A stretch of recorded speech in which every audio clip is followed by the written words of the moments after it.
Wala ka pa na bang content monetization? Hindi mo pa na-unlock yarn? May bago ngayon. 300,000 views na lang ang kailangan para ma-invite ka dito.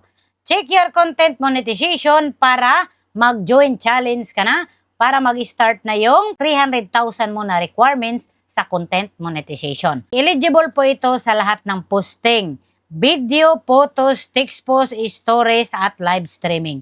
Pero mas maganda mag-focus kayo sa photos, text post, at video. Kasi yung stories, 24 hours lang.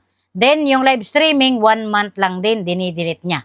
So, sayang yung views ninyo dyan. At suggestion ko, kung hindi naman kailangan talaga gumamit ng music, huwag ka munang gumamit ng music. Kasi once na makapiright yan, i-delete mo. Sayang yung views. At saka kapag na-monetize ka na, nakapiright ka, walang bayad yung nakapiright na content. Pero hindi bawal gumamit ng music. Kasi nga, depende naman din kasi yan sa content natin kung gusto nating mag-music. Pero yun nga, kapag makapiright ka, yun yung consequences na mangyari, walang bayad yung mga content mo. Kunti man or marami kang follower, bagong created man yung account mo or lumang created yung account mo, possible na makuha mo itong 300,000 views, wala pang isang buwan. Kagaya nitong isa kong account, kahapon lang ako nag-join challenge at kahapon lang ako nag-post nito, 4 lang na video. 200,000 na mahigit yung nakuha ko na views.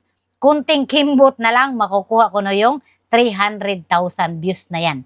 Within 28 days pa yan. Pero 1 day ko lang halos nakuha yung requirements na 300,000. Kaya it doesn't matter dito kung marami kang follower, bago pa yung account mo. Basta yung content mo may manonood. Kaya pagandahin natin ang content, pag-isipan natin lahat ng content na ipopost natin, para papanuorin.